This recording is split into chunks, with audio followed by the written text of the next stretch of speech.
Well, today, as we continue in our story, the story of the Bible, realistically, the study of the people who lived it, we come to one of the harder characters in the Bible, and it's kind of funny. I was looking at it, and I was going, okay, who could be worse than Samson to teach on? And of course, we're looking at it, and we schedule it out, and it's this guy named Saul, the first king of Israel. Saul is a man that we look at and we see him in light of who he is because he's the first king of Israel, but he's a really disappointing character in the Bible. It's kind of hard for us to look at him because as we see all the people that in the Bible, we'll see some characters that are not really that great, like Lot, for instance. And you'll sit there and go, was Lot a good guy or a bad guy? His whole family died, and it was just a bad time in his hometown. And then we see characters like Samson, which you've seen him and you see his life of struggle and you've seen what happened with him. But yet we could go to Hebrews. And as we go to Hebrews, we look at Hebrews and we see that their name is listed as righteous. But that's not the case for Saul. See, Saul, the first king of Israel, his name is absent there. His name is not appeared as being counted as righteous. We don't know for sure what happened with Saul or where he is. But the truth is, when we look at King Saul, we see things like he was the right person for the job, but he completely and utterly failed. There was good intentions, and in fact, most of us today would probably look at Saul and go, he's a really good guy. And yet, in the end, we know that the power that Saul had as the first king failed him. It turned him into a different type of guy. So as we look at Saul, we're going to take a huge overview of Saul from the beginning, not quite to the end, but to David. We're going to be looking at this guy in light of leadership, because Saul is a great how-to and how to not lead. The truth is, everyone in this room at one point will be put into leadership. Whether that is leadership at your job, leadership at the church, leadership at home, leadership over your kids, leadership wherever that is, each and every one of us are going to be put into that situation. And as we're put in that situation, that whole power that comes with leadership can be very difficult. And this is what we get to see with Saul. But before we look at that, we have to know what was going on in Israel. And to find out what's going on in Israel, we look at 1 Samuel chapter 8. In 1 Samuel chapter 8, we get to see Israel start to cry out for the king. Because right here in verse 4 of chapter 8 says, "Then the elders of Israel gathered together and came to Samuel." So at this time, what's going on is Israel is ran by elders and judges. So each tribe would come together and they would have their elders come and they would talk about it. And Samuel was there as the prophet. He was there to speak on behalf of God, and God would speak through him, as we seen last week. And this was the form of government that was happening all throughout the land of Israel. But as they come together, they come to Samuel, and the elders are looking around going, I have an idea. And in verse 5 it says, and said to him, "Look, you are old, and your sons do not walk in your ways. Now make us a king to judge like all the nations." So right here, the first thing happens for the people of Israel. They're looking at Samuel, and they're like, "So you're getting old. And what happens when you die?" That's a fair question, isn't it? And as they're looking at Samuel, they're looking at him and going, "Yeah, that's great, but your kids are not the greatest. So we're not going to follow them. So I have this great idea. Let's have a king like all the other nations." And what they're doing is they're looking around at everyone around them, and a kingship is an easy thing to have for government. The reason being is you have one person in charge and you just listen. And they take care of all the stuff you don't want and you can complain about them. Isn't that wonderful? It is a lot harder to complain about your government when, it's the prophet of God. We always sit there and go, yeah, that's true. Could you imagine what our conversations would be like on Thanksgiving if that was the case? No, instead we get to complain over and over and over again. Everyone's house does it. It's okay. So they're coming to Samuel saying, let's have a king. And this is something that's hard for us to see because they're changing everything in their government. Now, what do you think Samuel's reaction is going to be? It's right here in verse 6. It says, but the thing displeased Samuel when they said, give us a king to judge us. So Samuel prayed to the Lord. So they come and say, hey, give us a king. And he's like, I'm a little mad about that. I don't like the fact that you're asking for a king. I don't like that you're doing this. Now, the greatest part about this is his displeasure means nothing to God. Isn't that fun? Don't you wish if your displeasure meant everything to God? Right? You're like, I don't like the way it is. And God looks at you and goes, okay, that's great. See, what's really happening is God knew this was going to happen. He's looking around. He knew this was going to happen because he set up a system for this. The reason we know that is all the way back to Moses in the book of Deuteronomy. You know that book that you guys all read? Many times, because I know for a fact that here at Crossroads, everyone reads Deuteronomy every day. So here we are in Deuteronomy. We come on back, and Moses is around, and he's hanging out. And in Deuteronomy chapter 17, God's giving the law. And this is what he says, starting in verse 15. In verse 15, actually, starting in verse 14, I apologize. It says, when you come to the land which the Lord your God has given you, and possess it, and dwell in it, and say, I will set a king over me like all the nations that are around you. Don't you love when God predicts what you're going to do? He comes to Moses and goes, hey, when you dwell in that land and you possess it, you're going to come to me and say, hey, can I get a king like all the other nations around me? See, God has already actually set up this system. Now, it wasn't the original system that God wanted. But he knew the hearts of the people. And the people were crying out for him. They were crying out and saying, God, I need a king. I need a king because that's what all the other nations have. And God continues, it says, you shall surely set a king over you whom the Lord your God chooses. We need to see that right there. Who the Lord your God chooses. This is a part of the Bible that's hard for us because we don't like government. We don't like leadership. We don't like this. We don't like that because it's easier to sit back instead of leading. I'll tell you this right now. Everyone wants to be the boss until you have to fire someone. It's a true statement. It is amazing. Everyone's like, I want to be this. And they're like, go fire that person. And they're like, no, you can do that. I thought you wanted to be the boss. But this is the truth about us. So God comes in, and we don't like the government, and he says, I'm going to choose the king, who the Lord your God chooses. One from among your brethren you shall set as king over you. You shall not set a foreigner over you, whom is not your brother. So his first rule is he chooses our king, or he chooses Israel's king in this matter. And then he goes on and he has a list of rules. By the way, if you read these rules, most kings broke them. You can't multiply your horses, your gold, your wives.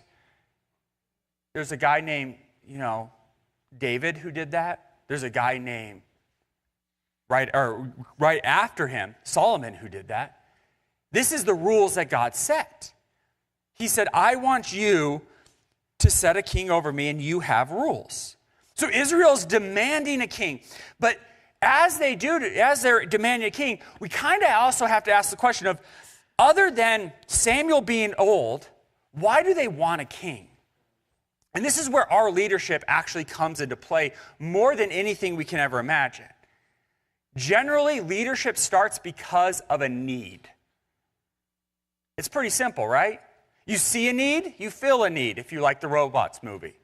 You see something that's happening and you might be like, hey, I'm going to get into that, and that's there, and you're like, I want to volunteer, and all of a sudden someone comes up to you and goes, hey, I want you to lead this.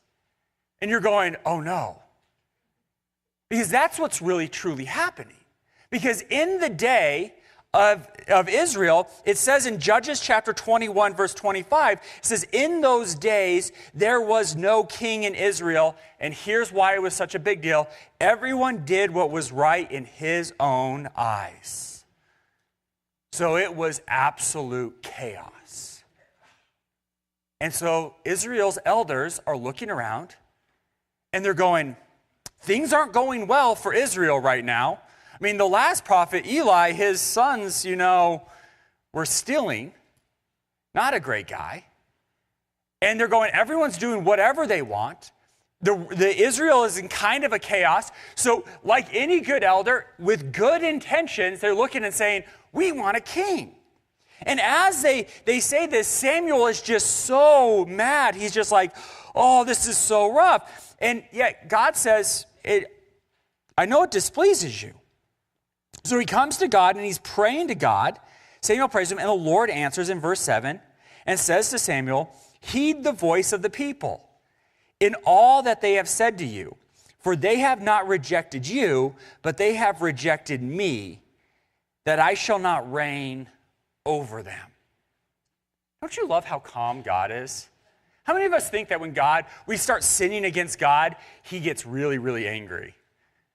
And here he's like, yeah, I knew this was going to happen. And oh, by the way, it's not your fault. It's their fault because they don't want me to rule over them. Now, the truth is, as we've seen with Judges, they haven't had God lead them for years. In fact, it says it many times in the Bible. So God is coming saying, I want you guys to have a king now. He's changing the way Israel is structured, and he's doing it on purpose. It's not random, as we've seen. He's changing all this stuff. But now they want a king. Now, how many of you guys want to choose your king? We're in America. Everyone's hand should go up. We vote for a president. Right? I mean, this is what we are. But God's like, I'm going to choose the king. So when we look for our leadership, what do we generally look for? We look for a good person, right? So let me tell you about what's going to happen. So here, God says, I'm going to choose a king. And we go to verse 9. And there's a man from the tribe of Benjamin. And Kish, who was a son of Kish. And as he's there, he is Saul. In verse 2 it says, and he had a choice and handsome son whose name was Saul. There was not a more handsome person than he from the children of Israel, for his shoulders upwards, he was taller than any of the people. So here we get introduced to our dreamboat, Saul. More handsome than anyone in Israel. Could you imagine? I mean, that is the most eligible bachelor in the world. How many guys want this to be on their tombstone?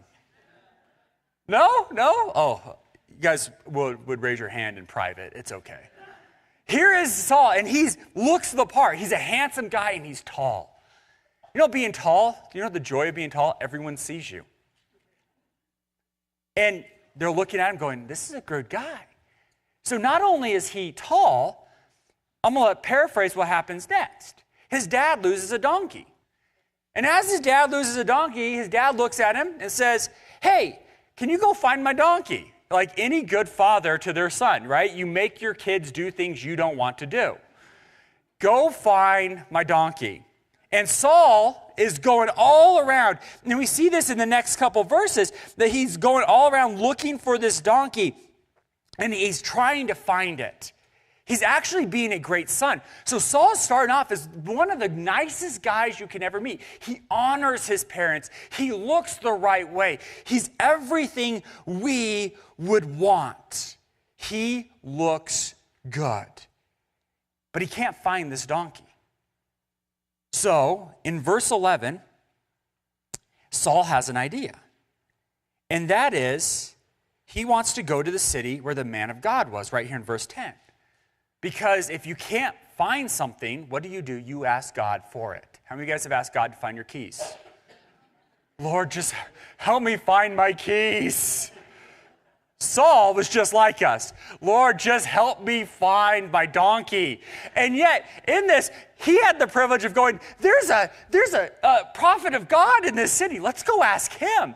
By the way, if you ask me where your keys are, I'll probably look at you and go, "Do you try your pocket?" I mean, I don't know. So he's like, hey, let's go find this man of God. And in verse 11 it says, as they went up the hill to the city, they met some young women going to draw water and said to them, is the seer here? This is a really actually amazing story. This is a subplot here in this. We see that Saul at this moment sees young women, and instead of flirting with the young women, is focused in on finding his donkey. Is the seer here? And that is the prophet, that is Samuel. And they answered them and said, yes, there he is, just ahead of you. Hurry now, for today he came to the city because there is a sacrifice of the people today on the high place. So they're like, yes, he's here. And as Saul goes, he finds the seer.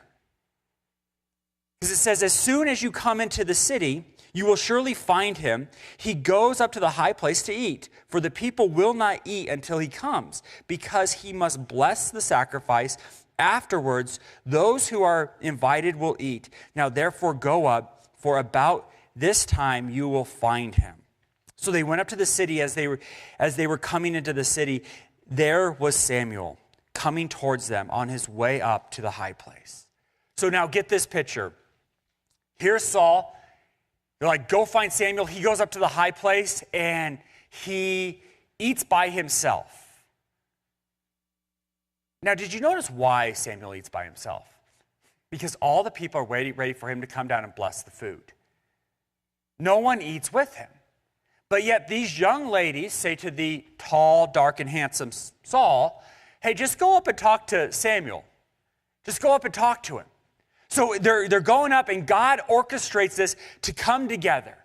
Now, during this time, remember, Samuel's probably sitting there going, okay, God, you said I'm going to choose, that he's going to choose the king of Israel? And he's just walking there doing his job every day, and Saul walks up to him. Now, right here in verse 15, it says, now the Lord had told Samuel in his ear that day before Saul came, saying, tomorrow, about this time, I will send you a man from the land of Benjamin, and you shall anoint him commander over my people Israel, that he may save my people from the hands of the Philistines. For I have looked upon my people because their cry has come to me. So now Samuel's walking there going, okay, so I'm supposed to meet a guy from Benjamin. Just so you know, he's not in Benjamin right now. He's looking around going, I'm supposed to meet this guy. And then as he says it, he says, so when Samuel saw Saul, the Lord said to him, there he is, the man of whom I spoke of you. This one shall reign over my people. This is a clear message from God. First it was, he's going to be a warrior. And now he says, oh wait, that one, you know, the tall one that you see? By the way, he's also going to be king. What does Samuel do with this moment?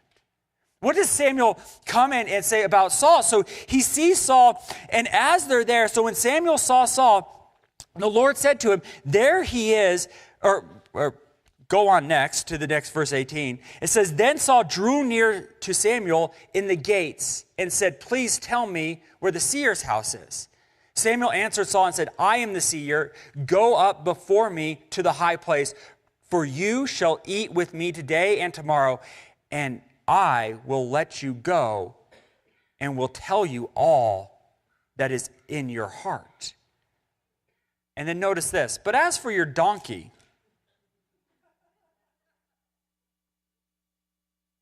could you imagine Saul at this moment? How scared would you be? Hey, wait, where's the seer? Okay, have you found the seer? And he's like, hey, today you're going to eat with me. And oh yeah, by the way, about your donkey. I haven't told you about my donkey. I haven't told you about the donkey that I have lost. He goes, as for your donkey that was lost 3 days ago, do not be anxious about them, for they have been found. And on whom is all the desires of Israel? Is it not on you and on your father's house? You could tell this was before cell phones, because Saul was looking for lost donkeys when they were found. And yet, Samuel was very cryptic to him. But this is what I want us to see. He realistically tells Saul, you're going to be king of Israel. And this is Saul's answer. And Saul answered and said, am I not a Benjamite, the smallest of the tribe of Israel? And my family the least of all the families of the tribes of Benjamin? Why then do you speak like this to me? This is the beginning of his reign. He is right here going, give me my donkey, I don't want the kingship. He came for a donkey, and yet in that moment, God decided to make him king. And he's questioning God. How many of us want a reluctant leader? We all want a reluctant leader. You know, God, I don't know, because we all play the part. Oh, yeah, I don't really want this. A lot of us want leadership. I don't think Saul did. He was sitting there going, why are you choosing me? I know I'm the most eligible bachelor in all of Israel, but why are you choosing me? This is what's going on in Saul's life. In fact, most of us, if we were to put this candidate for us, would vote for him, right? Good looking, loves his family, is dedicated to his job, and kind of looks at the position and goes, I'm humble. We would all love this. This is the leadership that Saul started with. But yet, Saul doesn't finish well. Saul comes into a place that he is a great leader, but yet he rejects the Lord. And over the next couple chapters that we're going to skip over, Saul goes to war with the Philistines, and he wins. He defeats them. He destroys them. He does everything that God wanted them to do, except for the fact that he doesn't exactly follow the commandments of the Lord. This is where leadership comes in. See, we could be the person that feels the need. We can even be the person that's just like Saul, that comes in and says, you know, I'm not really qualified for this position. Why should I have it? And God's like, no, you're going to have it. This is what you get to do. This is what happens in your life. If you like it or not, you get this leadership. But then the question goes, what do you do with the leadership? Saul did great things. He defeated a lot of the Philistines. But yet, during that time, he forgot something very important. And that's found in 1 Samuel 15, chapter 15, verse 10. 1 Samuel chapter 15, verse 10, it says, now the word of the Lord came to Samuel saying. Now, anytime you see that the word of the Lord comes to Samuel, you know something's going to happen.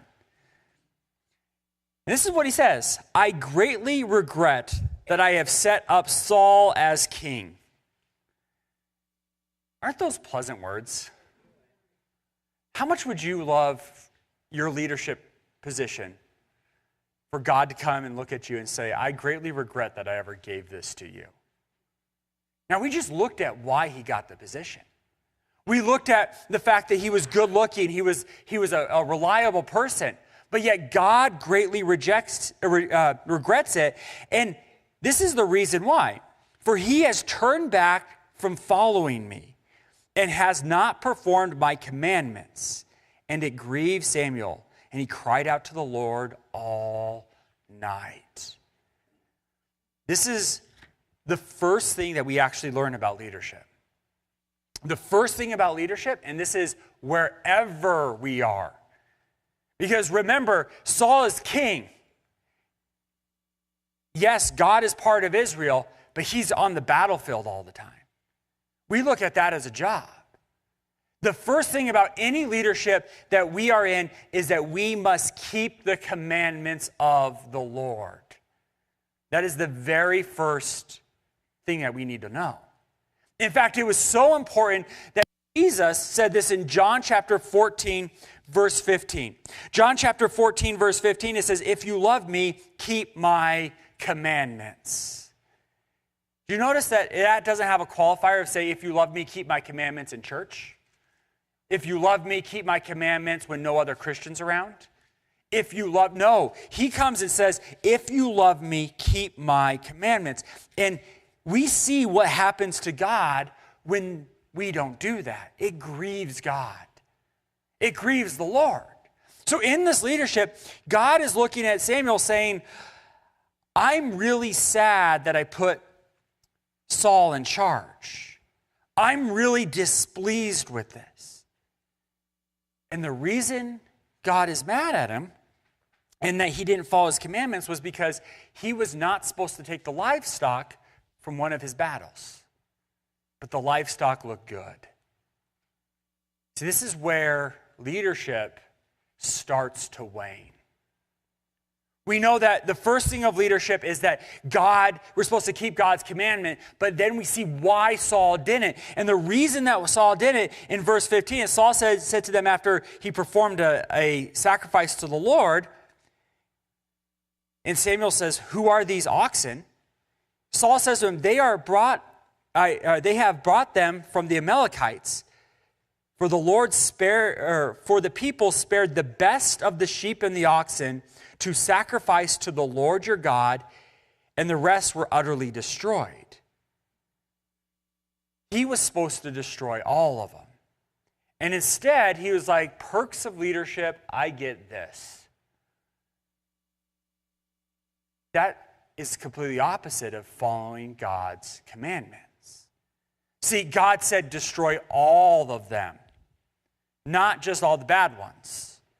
Don't take the good ones for yourself. And then Samuel says to Saul, one of the greatest verses in the Bible, be quiet. Now, why would Samuel have to do this? It's an amazing thing to see people in leadership. Because when you're caught doing something wrong, what do we try to do? Talk our way out of it, right? And so God asks, or Samuel goes, hey, so where do we get these? And Samuel's like, well, I kind of sinned to get them. And Samuel's, just be quiet. Don't speak. Don't utter another word. Don't do anything like that because you displeased God. Be quiet, and I will tell you what the Lord has said to me last night. And he said, speak on. So Samuel said, when you were little in your own eyes, were you not the head of all the tribes of Israel? Did not the Lord anoint you king over Israel? Now the Lord sent you on a mission and said, go utterly destroy the sinners, the Amalekites, and fight against them until they are consumed. Why did you not obey the voice of the Lord? Why did you swoop down on its spoil and do evil in the sight of the Lord? Samuel's looking at Saul and going, why did you do this? But we actually see the second thing of leadership right here because Samuel answered his own question. When you were first anointed and little, you notice that, little in your own eyes. That is one of the most important things that we see here. When you were little in your own eyes. The reason that's such a big deal is when we're in leadership, we like to think we're bigger than we are. Here's the problem with that. No one cares. Isn't that sad? It's one of those things that I remember when I was a trooper. My troopers would come and go and out of it. And my sergeant would always say, look at me and say, I will miss you as long as it takes for a drop to fill a bucket. And I'm like, oh, wow, that's mean. So like, whenever. The truth is that when Saul first joined, he seen himself as who he was. He didn't see himself as this grand king. He saw himself as a small Benjamite, just like we seen him say to Samuel. Hey, I'm the smallest of the tribes. In fact, my family's kind of small. I'm the only big one. I'm tall. And that's the only reason why. We have a little family. Why in the world would God want me to be king? That is a great way to start leadership. But yet at this moment, his heart is changing. And as his heart is changing, he's looking at God and he's going, well, you know who I am? I am the king of Israel. And I get to deserve this. We do that all the time when we're leading. That is something that we need to fight against. Whether that is when you're leading your company, your business, a ministry at church, people around you, your family. It's a big deal to remember who you are. Now, the reason you have to remember who you are is because we get to see ourselves in light of God. It's a great thing when we see ourselves in the light of God.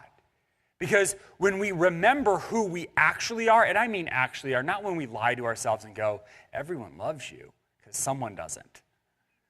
The truth is, when we look at who we are, we see ourselves as a man, a woman that is in desperate need of the mercy and the grace of the Lord.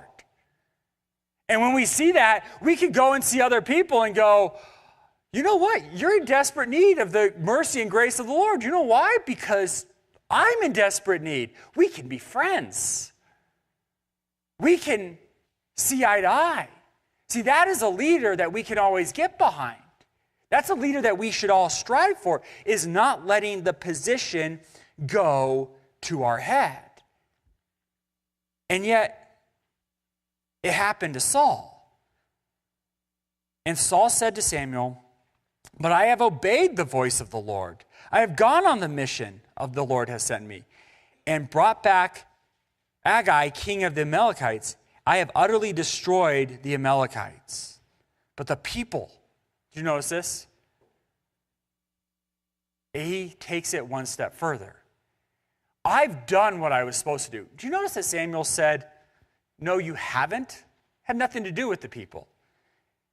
And what he does is he starts to blame the people.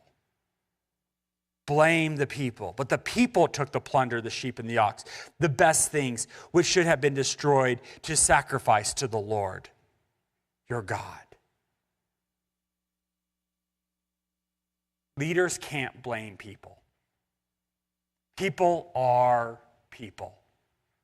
God did not come to Samuel and say, hey, guess what? Saul is failing because of the people. No, instead, he said, your head has got too big, and now you're going to say it's not your fault, it's everyone else's. What's God going to do with him? You see, in this moment, we're starting to see that God is taking away the leadership of Saul. He's taking away that desire of Saul because Saul is too far gone. In fact, he's at the moment where he's just blaming everyone else, and it's never his fault. And I'm going to tell you right now, it is the leader's fault. That's why in football they fire coaches. Sometimes. I guess. That's why, when you do something wrong, your boss is the one that's getting in trouble. He's the one that, someone's yelling at for. Leadership is important. Remember the Titans? That's a fun sentence. Remember the Titans. Attitude reflects leadership. See, Saul is now portraying this on all the people. That's the third thing we need to know. You can't blame other people. Now, the worst thing in the world happens to Saul then. He's blaming other people. He's doing all these things. And then if we skip forward, he continues to blame people, just so you know. We look at 1 Samuel 16, verse 14.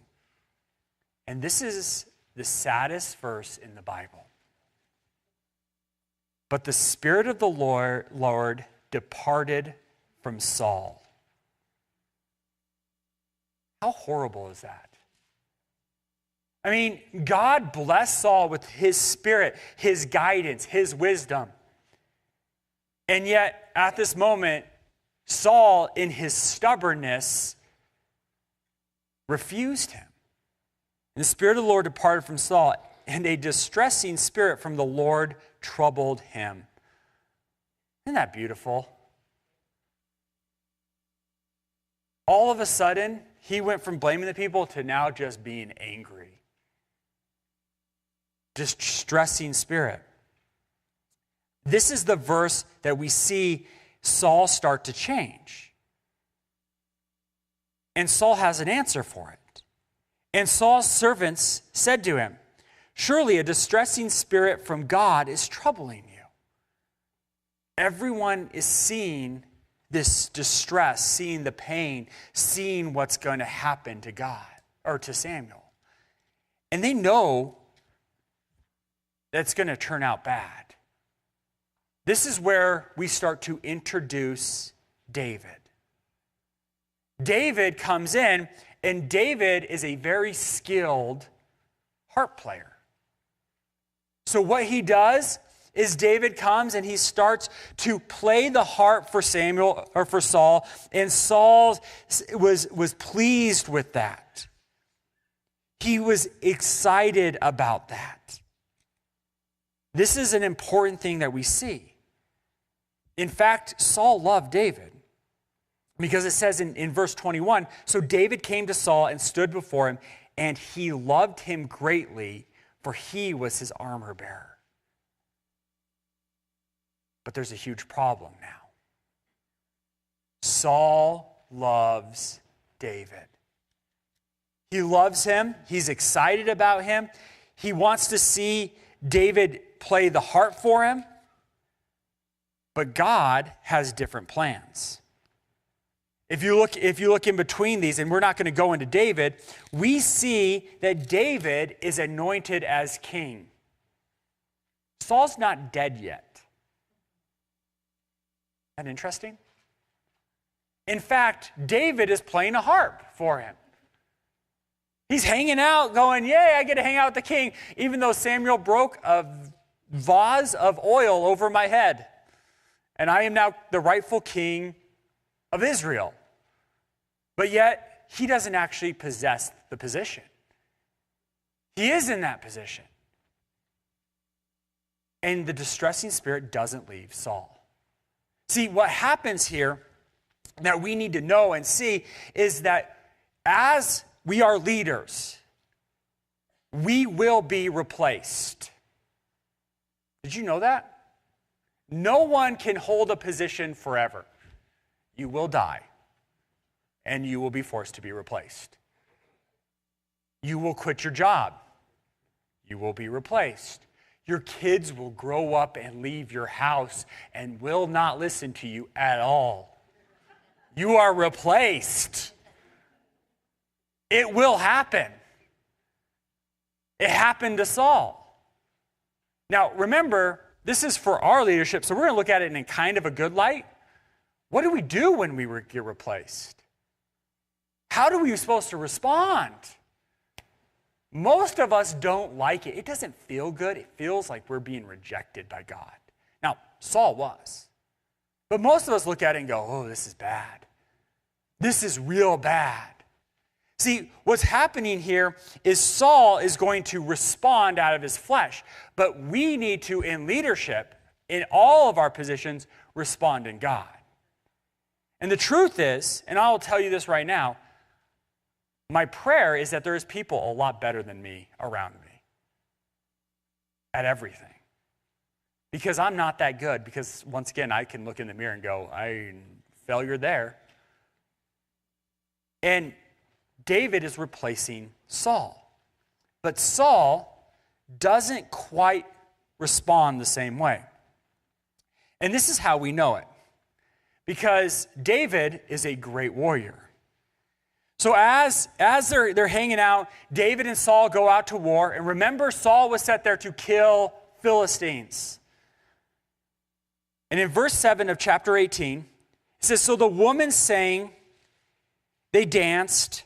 So now here we go. Remember the young women that loved Saul? Well, the problem is Saul aged, and they don't quite love him as much.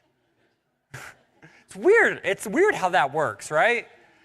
Oh, that's why we'd all want to be 25 for life. But here the woman sang, and they said, Saul has slain his thousands, and David his 10,000s. What do we do here? See, David has replaced Saul as king, even though Saul doesn't know that. Neither does Israel. Only David and Samuel know that. They're going to war. David is winning. Saul is continuing to win because God is still using him. He's continuing to go out there. And as they're there, they're coming in and they're praising Saul, going, you've killed your thousands, but David has killed his 10,000s. Now, what do you hear?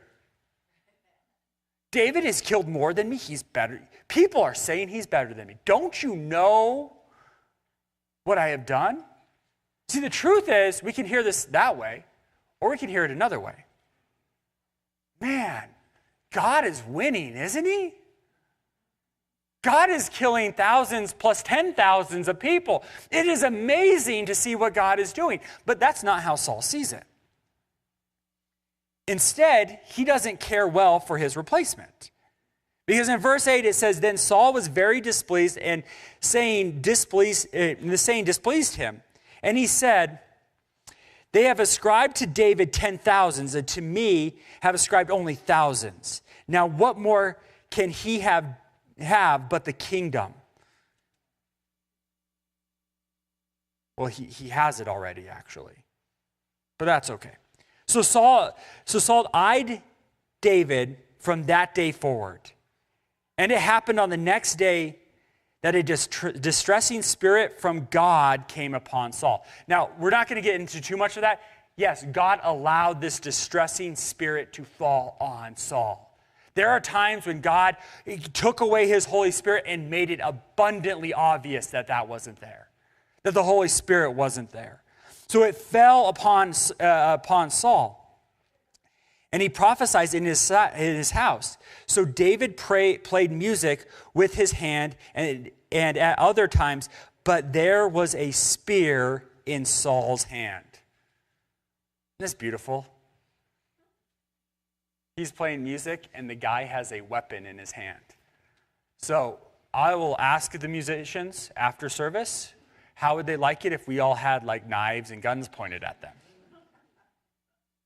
This is a rough moment.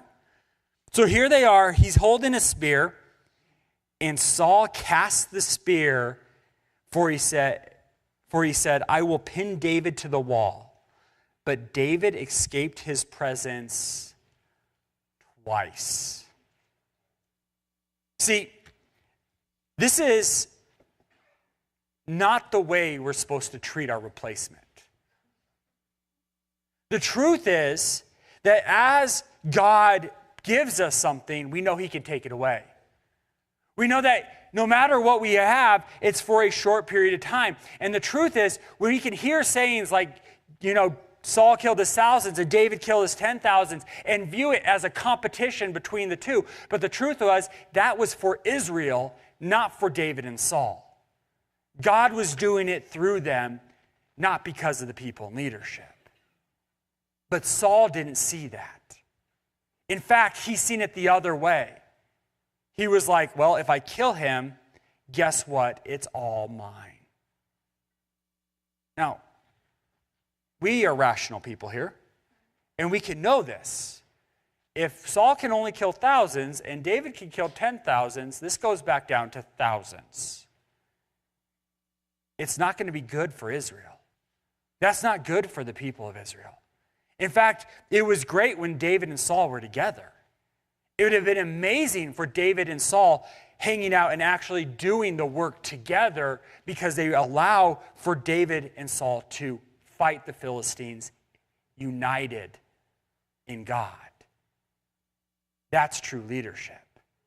One of the greatest things we can ever have is to look at our replacement and how we respond to them.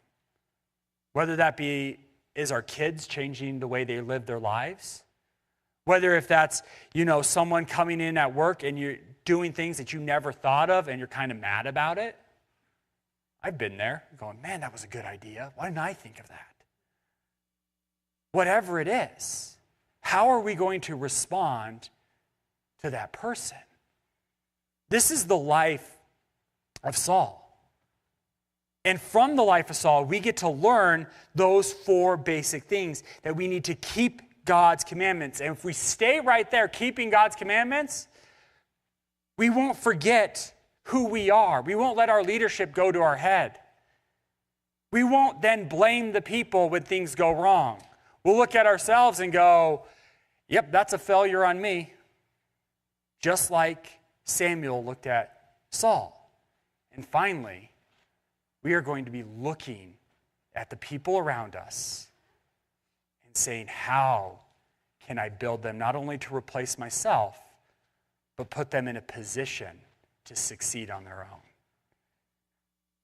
This is all done only one way, though.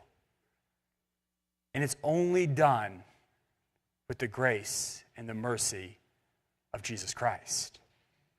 See, we can't have this without him.